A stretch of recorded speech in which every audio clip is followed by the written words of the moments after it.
Bonjour à tous, c'est GG et je vous souhaite la bienvenue à cette nouvelle vidéo du dimanche. Voilà. Aujourd'hui, on va surtout parler de je vais surtout parler, présenter, et ça permettra de poser vos questions et ça permettra de compléter un peu la review sur cette nouvelle moto. Oui, la Super Soco TC Max S 2022. Bon, je me suis mis dans le jardin parce que je devais partir, puis il pleut pas, enfin on sait pas trop, et voilà. Donc voilà un petit peu l'animal. Donc une des particularités de cette moto, c'est que c'est une moto 100% électrique. Voilà, c'est le futur, il paraît. Donc la marque de la moto, c'est une Super Soco. Super Soco, c'est quoi? C'est une marque australienne.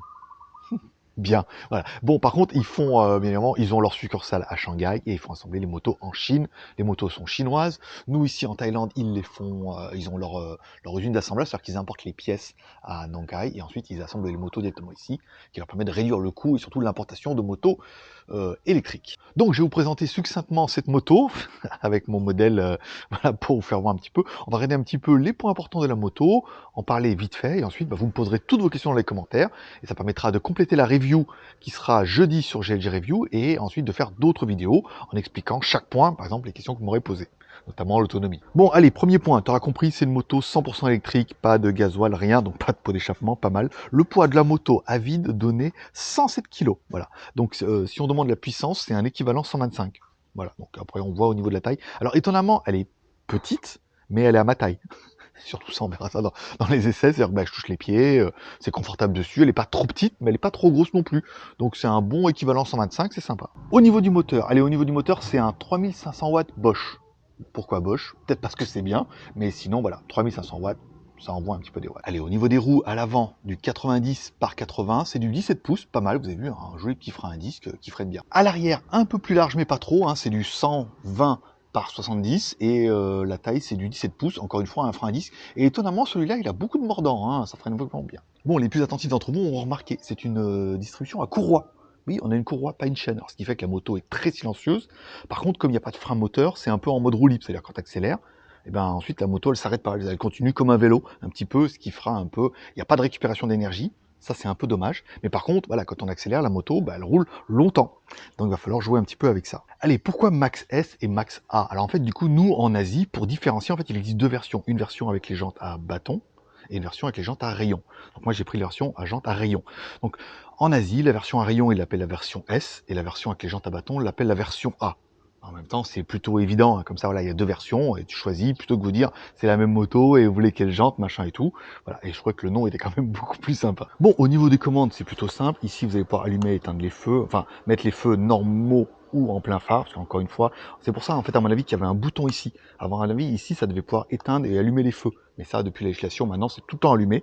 Ici, clignotant gauche et clignotant droit, qui sont miséreux, parce qu'au début, il y a un gros clic comme ça, il n'y a pas de bouton pour les faire revenir au milieu. C'est un peu miséreux. Le klaxon, je vous passe le klaxon. Rétroviseur rond classique, encore une fois, frein à disque ici. Là, on a bon, le collecteur qui est vide, ok. Ici, on a possibilité de changer les vitesses, si on peut dire. En fait, c'est plutôt un limitateur. Vous voyez, quand je me mets en vitesse numéro 1, il m'annonce que je peux faire 140 km. Ça va, voilà. 140 km, à savoir que la moto va être bridée à 60. Quand on met en numéro 2, on descend automatiquement, il nous dit voilà, là on va pouvoir faire 90 km, et là la moto sera bridée à 80. Et ensuite, numéro 3, là on pourra plus faire que 70 km, et la moto va être bridée, non pas bridée du tout, c'est-à-dire que à fond les ballons à 100 km/h. Ici c'est pour changer, c'est-à-dire quand vous enlevez la béquille, automatiquement la moto elle est en mode parking. Alors, je vais enlever les pleins phares, ça évitera de bouffer de la batterie.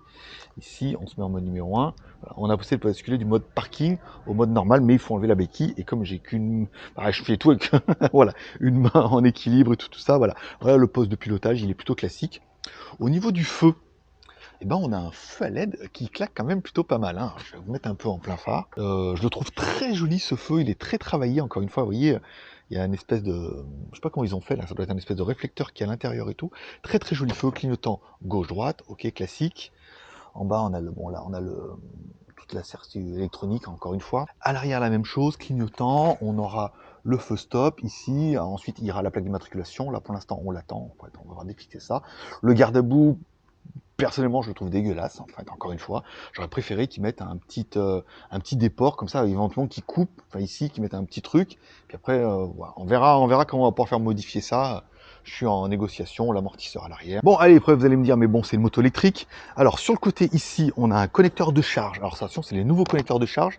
Ça doit être le 7, c'est pas le 9, alors c'est le 7. C'est le 7 pin, voilà. Donc, on recharge directement la moto ici. La batterie est à l'intérieur, on verra, il y a quelque chose qui a été fait qui était plutôt intéressant. Vous voyez, vous avez une clé ici. Alors, si vous tournez à gauche, vous enlevez la selle. Moi, j'ai mis une petite sacoche de selle parce que ça permet de mettre voilà, le kawaii, choses comme ça. Voilà, encore une fois, un papy. Alors, quand on ouvre sur la gauche, ça ouvre là, et quand on ouvre sur la droite, voilà, ça ouvre un petit peu le coffre ici.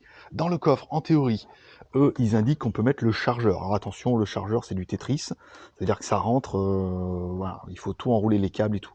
Si on parle du chargeur 83 volts, 5 ampères, voilà, vous allez voir que c'est assez important. On va enlever ça ici, voilà. Ensuite, une fois qu'on a enlevé ça, on a un petit cache ici que vous pouvez enlever là, et on a accès à la batterie qui est amovible. Alors faut mettre la clé ici, il faut enlever le connecteur ici. Enfin bon, en théorie c'est pas le genre de truc que vous allez enlever à la maison en théorie. Moi je le laisse vraiment dedans, je peux me faire chier, ça a l'air assez galère en plus à enlever, à remettre et tout. Voilà. Donc là on remet le cache. Alors là c'est pas mal, c'est par exemple moi quand je pars. Voilà, je mets mes papiers ici et on peut mettre facilement un petit kawaii. Vous voyez, il y a quand même un petit peu de place. Vu qu'on arrive à rentrer un chargeur, bon, ça permet de rentrer pas mal de choses. Après, vous n'êtes pas obligé de mettre le chargeur. Généralement, le chargeur, je préfère le mettre là-dedans. Au moins, voilà, là, ça me laisse un peu de place. Mettre mes gants, voilà, le kawaii, des choses comme ça. Bon, la batterie, on a vu 45 ampères. Le chargeur, 9 ampères. Vous divisez 45 par 5, et oui, ça fait 9 heures. 9 heures de charge. C'est miséreux. C'est très long, encore une fois, parce que le chargeur ne fait que 5 ampères. Mais on en parlera certainement pendant la review et surtout pendant les autres vidéos pour les accessoires. Nous, on a eu le nouveau chargeur charge rapide, avec un petit LCD ici qui monte jusqu'à 12 ampères. Et là, tu es en train de te dire, eh oui, si tu divises 45 par 12, ça commence à être beaucoup plus intéressant, puisque là, ça fait un peu plus de 3 heures et quelques pour une charge complète. Là, c'est quand même un peu mieux. Bon, le prix de la moto, bon, elle n'est pas donnée en Thaïlande, elle fait 155 000 bahts, ça fait du 4137 euros. En Europe, j'ai regardé, elle fait 4500 balles apparemment. Alors bon, suivant les dispos et tout, mais bon, on en peut en trouver, donc vous en trouvez environ 4500 euros. Ça fait pas excessivement cher, encore une fois, pour l'animal. Donc ça, c'est pour la première partie de cette review où vous allez pouvoir me poser toutes vos questions. Vous pouvez y aller. Alors, autonomie, est-ce qu'on peut faire 140 km? Non. Même en roulant à 60.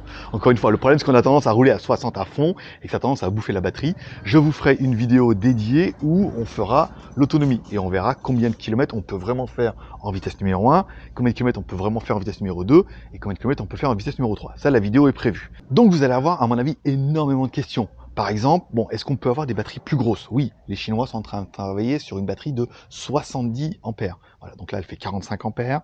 Imaginez 70 ampères, ça fait un peu moins du double. On devrait gagner vachement en autonomie. Ça permettra vraiment, certainement, de tourner à plus de 100 km autour de chez vous. Bon, ça, ils sont en train de travailler dessus. La batterie n'est pas encore prête à cause de mon histoire de 7 pins, machin, c'est les nouvelles. Vous pourrez maintenant vous demander, attends, le chargeur, c'est pas mal, mais bon, est-ce que ça abîme la batterie? Est-ce que éventuellement, combien ça coûte? Est-ce que c'est bien? Moi, je ne changerai pas, surtout que l'ampérage est ajustable. On pourrait parler de la sacoche, on pourrait parler de ce joli petit porte-clés que j'ai commandé sur Internet, qui permet de protéger la télécommande. Alors, la télécommande, il n'y a pas grand-chose, il y a mise en route, voilà, et verrouillage. À savoir que je vous fais quand même un peu vous allez voir un peu le bruit que ça fait. Voilà, là, elle est éteinte. Ok. Donc là, vous êtes là, vous mettez la moto en route. Voilà. C'est Windows, vous allez voir. Voilà, donc là la moto est démarrée, voilà. Donc après, on parlera dans une prochaine vidéo certainement des accessoires. On a reçu énormément d'accessoires, notamment le porte-bagages, des nouveaux rétros, des nouveaux supports pour l'huile. On a déjà, bon, j'ai déjà mis ça, la télécommande et tout comme ça. On parlera de tout ça, voilà. Et ensuite, on fera du roulage, on verra les problèmes, l'entretien, tout ça, voilà. Donc, n'hésitez pas à me poser toutes vos questions dans les commentaires, je répondrai à tout le monde, forcément, si vous avez des questions. Ça me permettra d'agrémenter ma review de jeudi sur GLG Review. On parlera de la moto, on parlera des kilomètres, tout ça, des chargeurs. Et puis après, de faire des vidéos dédiées en fonction de vos questions. Voilà. Je vous remercie d'avoir regardé cette vidéo. Je vous laisse avec mon modèle sur la moto. C'est quand même plus sympa. Bonne journée à tous. Bye bye.